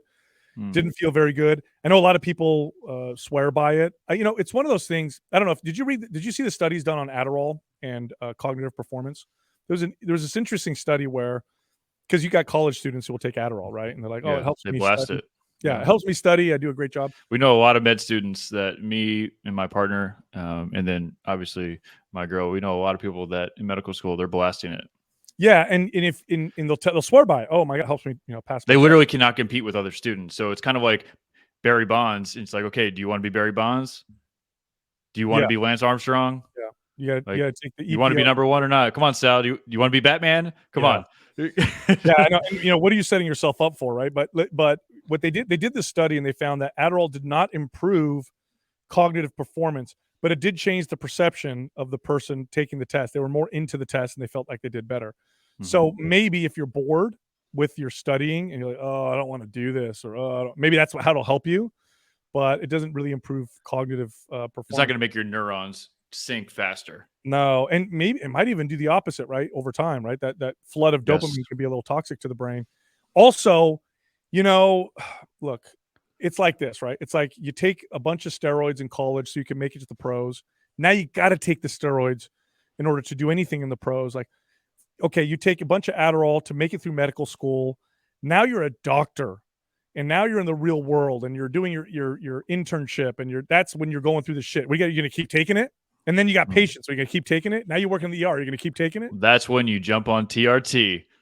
Yeah, that's right. That's like the real limitless drug, right? Like high testosterone, like driven, not cracked out, calm, motivated. That's high test. That's high test. Yeah, I mean, but if you have naturally high test, you don't need it. But yeah, if your test is low, oh yeah, that makes. I mean, I'll tell you, I'll tell you firsthand, life changing. But even if you can get it to 1,000 normal, like if you could take exogenous TRT and just get it at consistent baseline 1,000, no fluctuation because you're exogenously injecting. Right. I mean, if I had to put my money on someone that's exogenously staying at 1,000 versus a guy that's fluctuating from 500 to 600, and they're just as capable, they're just as intelligent, I'm choosing the guy with high T because he's probably going to be more driven and motivated to get shit done. Oh yeah. Men's testosterone levels are very sensitive to their environment, their state of mind, their sleep, their diet. You take exogenous testosterone, it's always high. So when someone says, "Oh, I'm on TRT and I'm in the high normal range, so I don't have an advantage," no, you have an advantage because you could sleep 2 hours tonight and you'll still have high testosterone. Yeah. Whereas the other guy, you could fast. Fasting kills your hormones, and so you could get the benefits of fasting, but also keep your hormones at an extremely high level. Now you're super physiological. Yes. Now that poses the argument. Testosterone naturally fluctuates when you're doing these things. Is that, of course, we evolved that way. Are there health detriments to constantly having high testosterone when you're doing unhealthy things, right? When you're not sleeping, when you're overtraining, right? Yeah. Maybe now this is where we start. Longevity goes in the shitter, but vitality is pretty nice. Yeah. That's a good way to put it. I don't know, Sal. I'd rather live a good 75 years than a boring ass 100 years. Yeah, maybe. Another question from our listeners is, how do you have a better relationship with food? So let's say you have a horrible relationship with food. You're a binger. How do you rewire your brain? Oh, the one thing I wanted to say about psychedelics and thinking differently, learning a new language, ironically. People that are into language learning, they know this, and I'm into language learning. I'm learning Mandarin and German and a bunch of languages right now, and I've interviewed a lot of polyglots. Learning a different language, especially like German or Mandarin Chinese or Japanese or Korean, any of the Asian languages, you think differently. The sentences are literally backwards. So you have to process how different people think. That's why I don't think you truly understand a culture until you speak their language to like a decent level, because they literally see the world differently because their sentence structures are completely different than English, like completely different. 100%. Even Spanish. Yes. There's an argument that humans didn't really think until we were able to have language, right? We were just present and reacting. And then when we had language, I mean, when I think in language, right? I think my thing. Exactly. Writing is a way of thinking. No, that's 100%. I mean, so I have a 17-month-old son at home. And one of the things my wife did early on was teach him sign language, because before a baby can, before they have the mechanics to use their mouth and ways to formulate words, they can communicate with their hands. And by the way, it's the same part of the brain. Sign language uses the same part of the brain as, verbal language. It's all language, right? So he does sign language along with, now he's starting to use words as well. But we're using sign language along with him because I didn't know it, but I have to learn it along with him. So I'm firsthand seeing that. It's pretty cool. I grew up bilingual. My parents are I'm first generation. My parents were immigrants from Italy. So Oh, nice. So you I speak grew up, Italian, I speak Sicilian. I spoke Sicilian dialect. Mhm. Yeah. Yeah. I mean, you think differently, especially when you start thinking in the targeted language versus your native language. That's when it gets weird. Yeah. So, I mean, what you said, I 100%. That's a great point. I think more people should understand that. It's really cool. Yeah. Yeah. So if you're not blasting psilocybin and you want to think differently, learn Korean. Yes. It's a, Especially the languages that are not related, right? So if you know a yeah. Germanic language, learn one that's, that's based in Latin or something else. Yeah. And the Asian symbols for people that go into like the kanjis and stuff, the Asian symbols are definitely hard. It's going to take longer than a weekend, but Arabic and Russian, those characters, they look intimidating. Anyone that knows English can learn Arabic and Russian characters within a weekend. Oh, cool. So it's just intimidating, but it's very, very simple to understand. So, okay, sorry to cut you off, but I felt like that was important. Best ways to create better relationship with food. Yeah, that's really good. So you have to start out, and this is a long process, and so I'm going to communicate this a little differently. So anytime you learn anything, and that's what you're trying to do, you're trying to learn a new relationship with food. Anytime you learn anything, there's 4 stages of learning that you go through, and the first stage is that you're unconsciously incompetent, right? So you don't know what you don't know. So you move into a new space or learning something new, and you don't know what you don't know, and you get to the next stage kind of quickly, which is now you become consciously incompetent. You go, oh, okay, look, all this stuff I don't. So now you're aware of what you don't know. Okay. The third stage takes a little time to get to, and this is where you become consciously competent, meaning I have to actively make myself competent in whatever I'm trying to learn. So, like when you learn the language at first, you have to think of the word in English before you can say it in the other language, and you have to consciously be competent in this new language that you're learning. Eventually, when you do it long enough, you get to the fourth stage, which is where you want to be, which is unconscious competence, right? So, blinking, breathing, walking, Muscle right? memory. Right. It's just you don't have to think about it. You're unconsciously competent in that particular skill. So this is true when it comes to your relationship with food. Our relationship with food is largely, especially in modern Western developed societies, is largely based off of one value, and that is the palatability of the food. Okay, how fun and tasty and enjoyable it is to eat. This is where we derive most of our relationship with food. So if you talk to your friends and your friends say, hey, let's get some lunch, and all right, what do you feel like eating? Let's get Mexican. You're like, oh no, I kind of feel like something else. What about Chinese? I don't know if I want Chinese. How about Mediterranean? Yeah, let's get Mediterranean. So most of us base our decisions on food on palatability. Okay. Now, palatability is one value of food. It's a value. It's not one that we need to discard. It's important, but it's only one of the many values that food provides, right? Here's some of the other values that food provides. Obviously, the health and physiological effects. How does this affect my body, my energy, my digestion, my recovery? Okay, so how does it affect me physiologically? There's also, how does this affect me culturally, or how does this affect me with the people around me? There are foods that we eat at particular celebrations, right? We have birthday cake at birthdays. We eat popcorn at the movies, right? So there's value in food in bringing people together as well, right? A glass of wine with friends can have a much different meaning than a glass of wine or by yourself. Be the weirdo drinking Diet Coke. Yeah, right. Subconsciously, they're like, why don't we like Jim? Yeah, exactly. So there's lots and lots. My point is there's lots of values around food.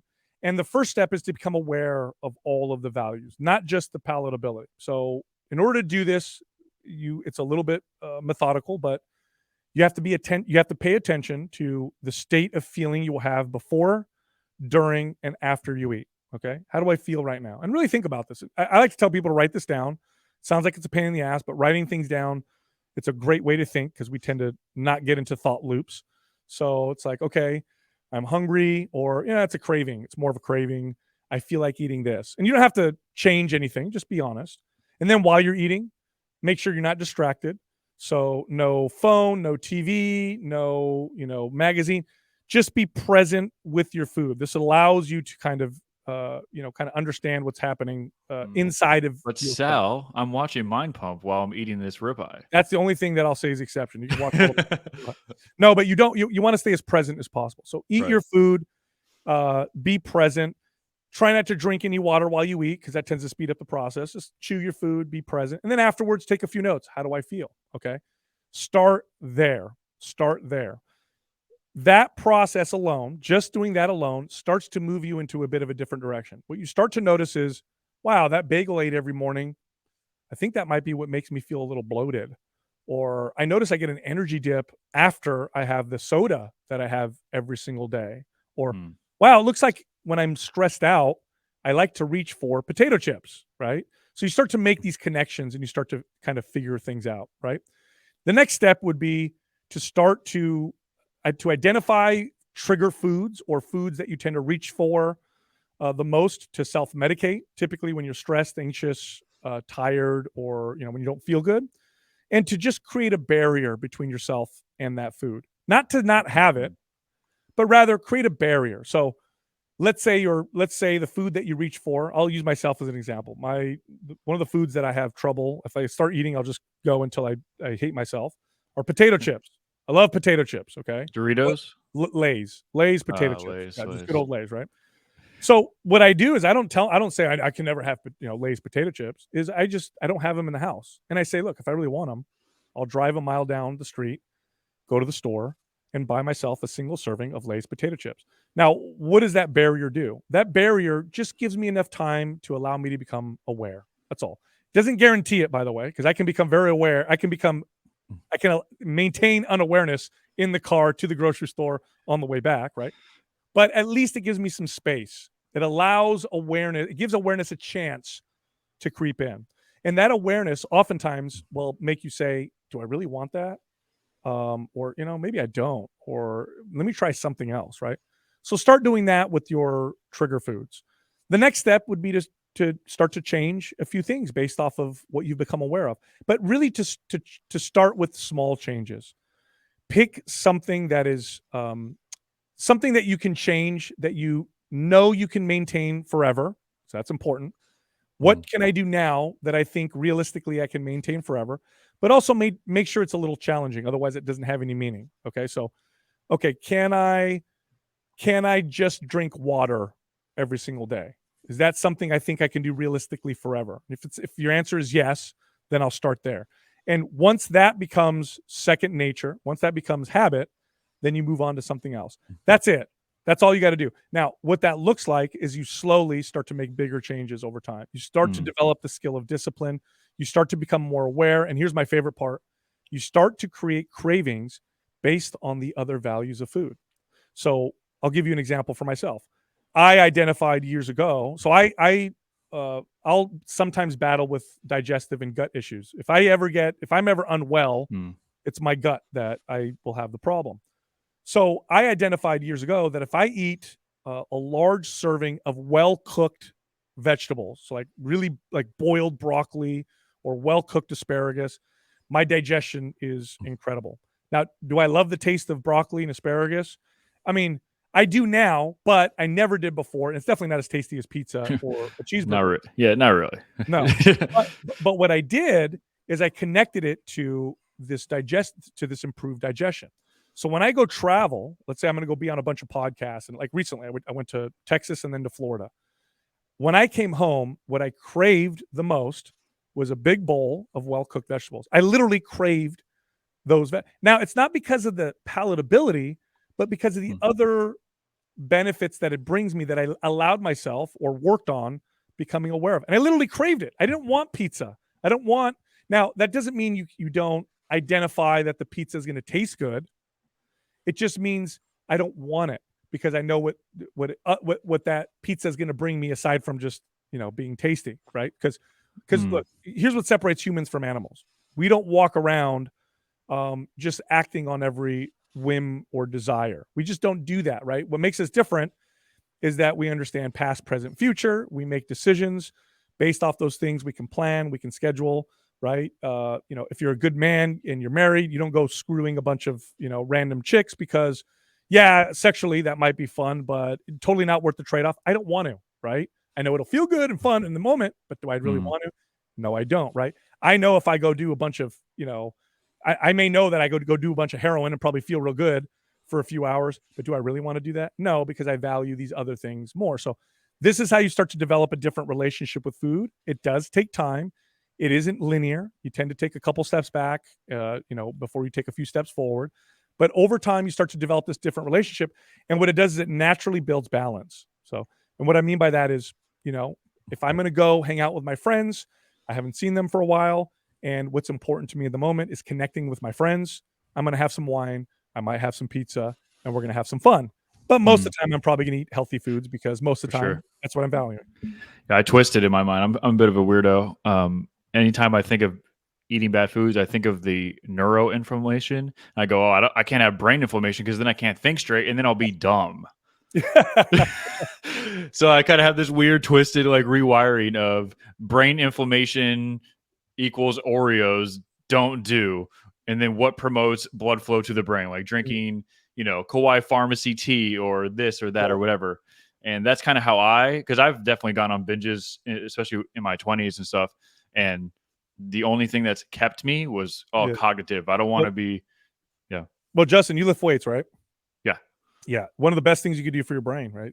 I'm sure, did you see the study that came out of Sydney, Australia on Alzheimer's and strength training? It's the only non-medical intervention that was shown to prevent the progression of the beta amyloid plaques that cause Alzheimer's was strength training. There's really nothing else that's been shown to do that. Strength training, so like doing like deadlifts, so like 3 rep max or cardio. No, high reps. No, like strength training. So using resistance in a way to build muscle and strength. So yeah, the rep ranges can vary, right? You do heavy 1 rep, you could go 20 reps, but basically using resistance in a way to build strength and muscle. It's the only non-medical intervention to date that's been shown to stop that progression. And actually, towards the end of the study, it looked like it was actually reversing. And the theory is that some scientists will refer to Alzheimer's as type 3 diabetes.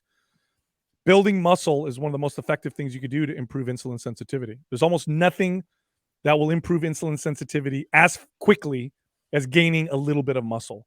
And so they think that that's probably the reason why. So you want to talk about brain health, increasing the amount of insulin sensitive tissue that you have in your body will improve your insulin sensitivity, which is this is one of the reasons why, people who are in cognitive decline seem to improve their cognition dropping carbs, because their brain's ability to utilize glucose might be hampered.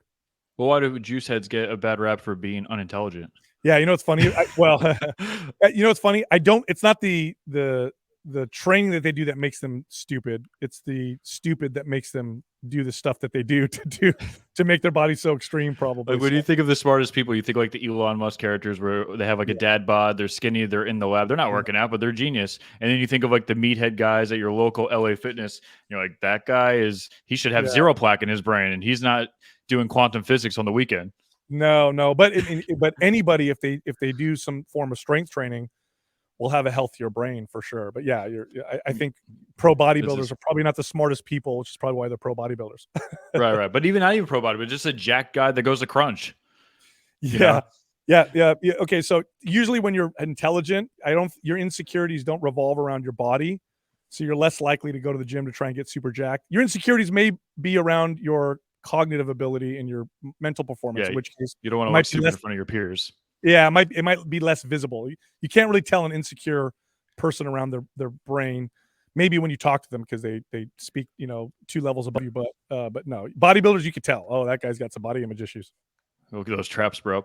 No, it's interesting that you said about the plaque, because I interviewed a scientist. He's out of Oklahoma. His name is Ian Mitchell. He owns a company called Wizard Sciences, and I take it every day. He did like the formulation for Dave Asbury and all the bulletproof coffee and all that stuff. And it's called Neuro RX7. And literally the point of it is to get rid of plaques. I'll connect you guys if you want to talk to him. He's super smart, but he's the type of guy that he'll get into the weeds.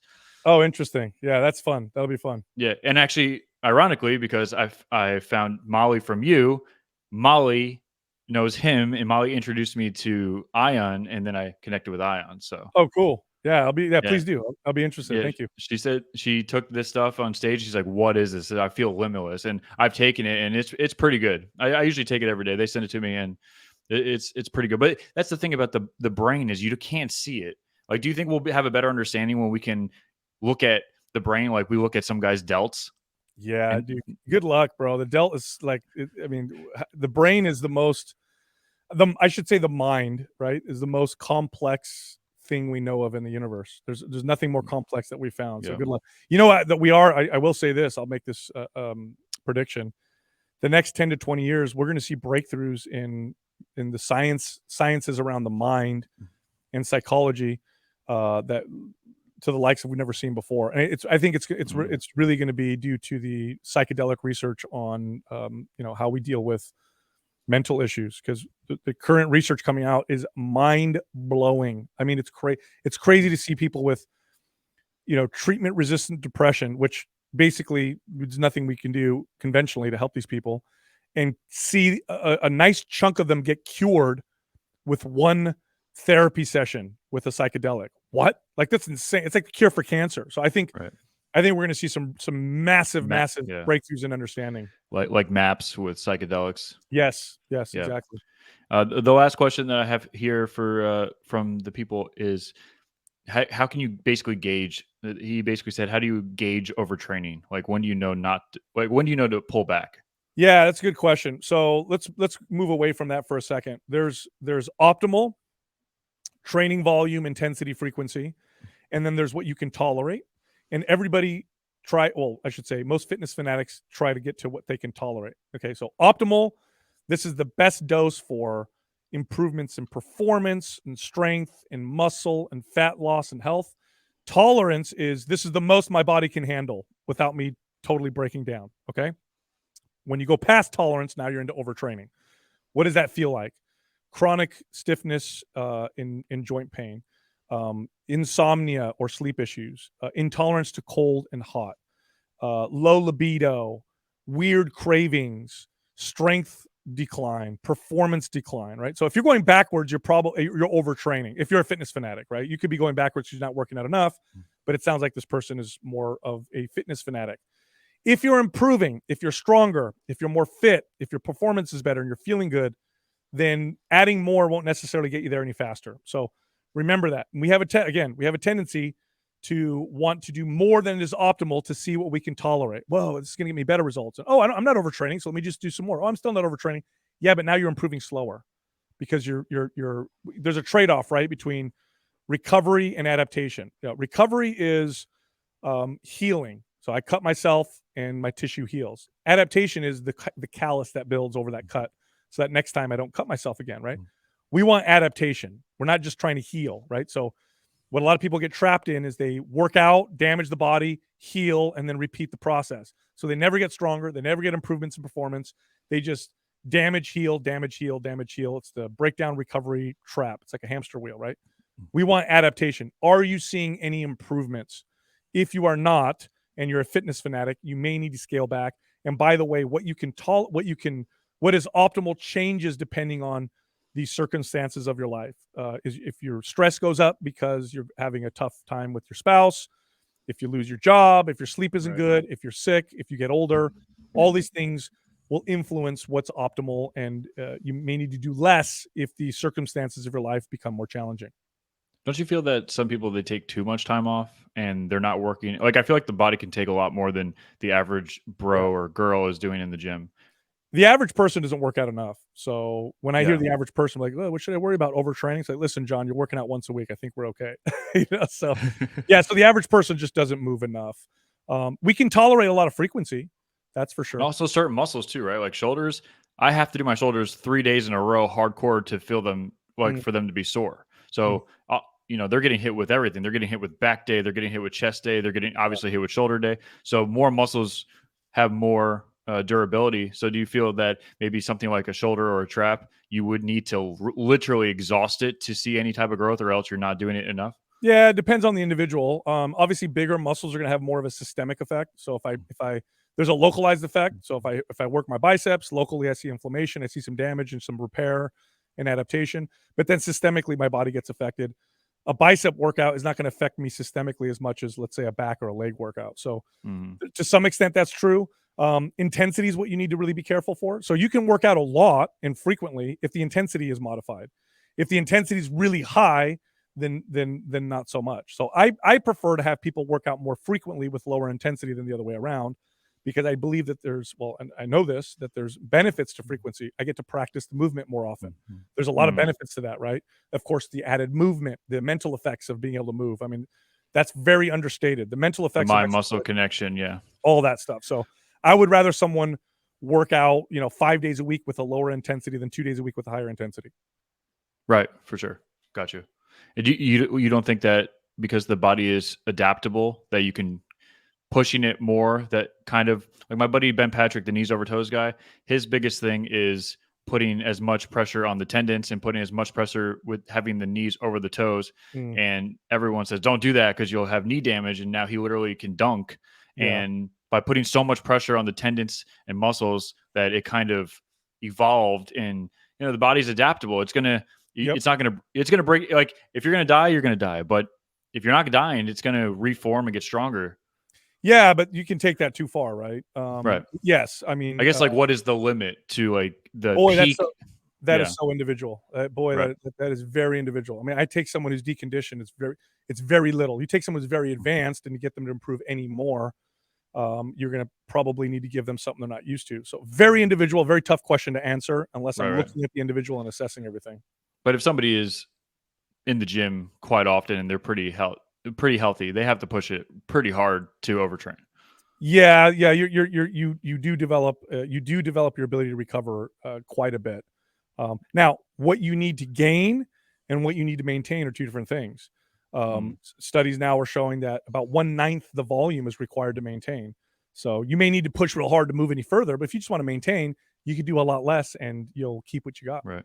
Well, who does Sal and the other Mind Pump co-hosts watch? Oh, I see. We don't watch a lot of, I mean, Huberman's pretty smart and cool. I like Joe Rogan just because his interview style. Yep. But when we talk about other people that we learn from, it's like Arthur Brooks, Jordan Peterson, got some great stuff. Tony Robbins has got some, he communicates very effectively. There are not too many fitness people that we go and learn from, mainly because we've been doing this for so long. Doesn't mean we don't respect a lot of people in space, but it's mostly in things that are outside of our space that we'll look at and talk about. Gotcha. Do you like Derek from More Plates, More Dates? Oh yeah, he's really smart dude, especially when it comes to the pharmacology stuff. Really cool. But came out of nowhere, right? It seems like he came out of nowhere. Yeah, no, he's awesome. He's a very, very intelligent guy with giant delts.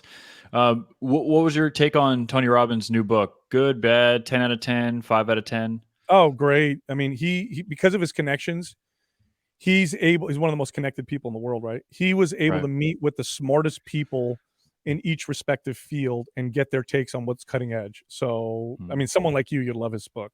Yeah. No, I saw it. I went to Barnes & Noble's the other day and went through it, and I want to go to Panama and do intravenous stem cells. And he talks about that. Yeah. He told us all about that. Really interesting. That's awesome, man. Cool. So what are you guys working on? You said that you have a book out, and so where's the progression? Where do you see Mind Pump and Sal and the crew, and where do you see that going? Well, we're continuing to try to grow, reach more people. The podcast is it's still growing very rapidly.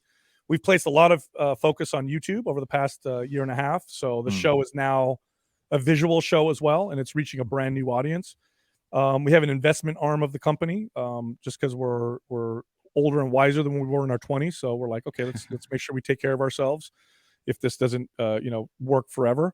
But yeah, the goal is as it was before. It's the same. It's reach as many people as possible and try and kind of shift the direction of the fitness industry a little bit. So it's more of a so it does more good than bad. Because I think for a long time it's done the opposite. What about your book? The Resistance Training Revolution. So in that, I talk about resistance training or strength training, how it's stigmatized, how the current science is now showing it to be, by itself, to be one of the most effective forms of exercise for longevity and health, and why it's the most effective form of exercise when it comes to fat loss, in head-to-head comparisons with other forms of exercise. So the book is all about strength training and why, if you only pick one form of exercise, if you're the average person, you're only going to work out 2 or 3 days a week, why you should probably pick strength training. Perfect. How do people reach out to you? How do they watch your stuff? How do they give you money? What's your Venmo QR code? Yeah, thanks, Justin. So obviously Mind Pump is the podcast. You can find us on any platform. On YouTube, it's Mind Pump Podcast. We have another YouTube channel called Mind Pump TV. This is where we do exercise demos and stuff like that. You can find me on Twitter at Mind Pump Sal.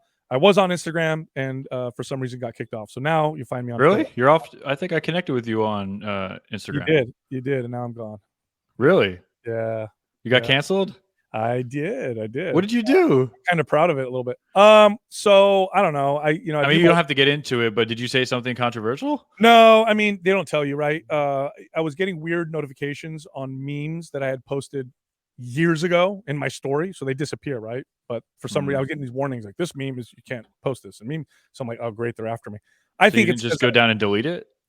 I don't know where the hell I would delete it from. I have to go back in my archives. They're like 2 years old. Very strange. I think that I was, I can be very vocal about my opinions on current events, politics, economics. I try to take a very, balanced approach, but these days that can make you a target. So that's my best guess. I got you. So it's good to know, because now I'll tag Mind Pump Instagram page. Yeah, thank you. That's crazy. It's a safe one. They're not going to get deleted. Yeah. Shout out to Mind Pump. All right, guys. Well, you heard it here, folks. From Sal and the Mind Pump crew to Justin Caviar. This is the Justin Caviar Show, and we're out. Bye-bye, y'all.